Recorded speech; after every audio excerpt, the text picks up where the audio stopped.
আচ্ছা, আমরা প্রথমে ল্যাপটপটা ওপেন করলাম, ওপেন করার পর দিস পিসিতে যাব। হ্যাঁ, গেছি। যাওয়ার পর এখানে দেখবা যে অনেকগুলো ফোল্ডার আছে।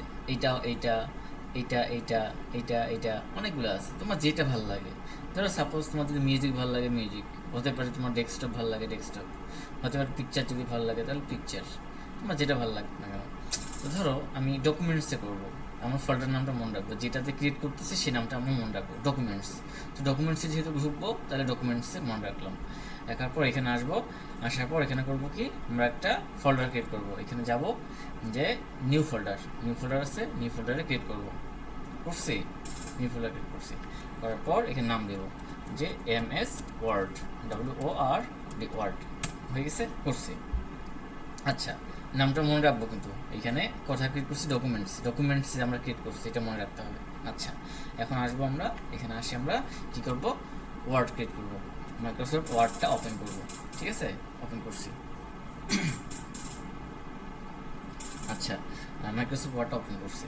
তো ওপেন করার পর আমরা কি করতে হবে, আমাদের হচ্ছে ফার্স্ট হচ্ছে ব্ল্যাঙ্ক পেজ একটা ডকুমেন্ট ওপেন করতে হবে, ব্ল্যাঙ্ক। তো এখানে ফাইলে যাব। এখানে এখানে ব্ল্যাঙ্ক পেজ কোথায় আছে, এই যে ব্ল্যাঙ্ক পেজ অলরেডি আছে, এটাই ধরে রাখো। এটাই একটা ব্ল্যাঙ্ক পেজ অলরেডি ছিল ক্রিয়েট করা, তারপর ক্রিয়েট করলাম। আচ্ছা, ব্ল্যাঙ্ক পেজ ক্রিয়েট করলাম। করার পর এখন আমাদের কি করতে হবে, ওই যে MS ফোল্ডারে একটা একটা ফাইল ক্রিয়েট করতে হবে, তাই না? তো এখানে কি করব, এখানে যাবো, যাই সেভ চাপছি। ওইখানে কোথায় ক্রিয়েট করছি, ডকুমেন্টসে। এখানে আসবো, এখানে দেখবা এই যে নিচে স্ক্রল করবা, এখানে লেখা আছে ডকুমেন্টসে যেখানে ক্রিয়েট করছি। যদি ডাউনলোডসে ফোল্ডারটা ক্রিয়েট করতাম তাহলে ডকুমেন্টসে যেহেতু ক্রিয়েট করছি তাহলে ডকুমেন্টসে যাব। যাওয়ার পর এই যে আমাদের এই যে ফোল্ডারটা, কাঙ্ক্ষিত ফোল্ডারটা পাই গেছি। ঠিক আছে, এই যে ডকুমেন্টসে গেলাম, যাওয়ার পর ক্লিক করে দিলাম। তো আমরা এই নামটা সুন্দরভাবে লিখবো, যেমন কি লিখছি এখানে, কম্পিউটার অ্যালগোরিদম প্র্যাকটিস ডক। তাহলে মানে ডটের আগের অংশটা আমরা কাটিয়ে দিব, ডট যেন বাদ না যায়, মাথায় রাখবা।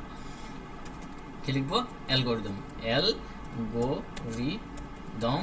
হ্যাঁ, অ্যালগোরিদম কি লিখবো, তারপর লিখবো হচ্ছে আচ্ছা প্র্যাকটিস, যেটা লেখা আছে PRS practice, TICS practice. Practice দিকে ডট ডক দিতে হবে, এটা ছাড়া হবে না কিন্তু, ডট ডক দিতে হবে। ক্লিয়ার, দেওয়ার পর সেভ করে নিলাম, হয়ে গেল। তাহলে আমাদের তিনটে একসঙ্গে হয়ে গেছে। এক নাম্বার ক্রিয়েট ফোল্ডার ক্রিয়েট করছি, দুই নাম্বার হচ্ছে কি করলাম, ব্ল্যাঙ্ক পেজ ওপেন করলাম, তারপর হচ্ছে MS ওয়ার্ড ফোল্ডারটার ভিতর এই যে ডকটা প্র্যাকটিস করে নিলাম। ঠিক আছে, এই যে ফাইলটা ক্রিয়েট করে দিলাম। তো এখন আমরা এটা টেস্ট করবো যে আসলে হয়েছে কিনা। লিখলাম সাপোজ নাতাশা ইসলাম, লিখলাম। তো এটা দিয়ে যদি আমরা সেভ করছি, সেভ অলরেডি হয়ে গেছে এখানে। ঠিক আছে, অলরেডি সেভ হয়ে গেছে। তো এখন এই যে সেভ করবো, এখানে জায়গায় সেভ করে ফেললাম, সেভ করলাম। এখন আমরা যদি ক্রস করে দিই, আমরা এটা ক্রস করে দেবো। এখন আমরা দেখবো যে ডকুমেন্টস আসলে ক্লিয়ার হয়েছে কিনা। আমরা যেখানে ফোল্ডারটা ক্রিয়েট করছি ডকুমেন্টসে গেছি, এই যে MS ওয়ার্ড আছে, এই যেখানে আছে, সেখানে ওপেন করবো, ক্লিক করবো। এই যে আমাদের মাইক্রোসফট ওয়ার্ড ওপেন হয়ে গেছে, এই যে নাতাশা ইসলাম। ক্লিয়ার, এটা হচ্ছে আমাদের 1 2 3 4 চারটা আমাদের ক্লিয়ার। বাকিগুলো আমি পরে ভিডিওতে দিচ্ছি।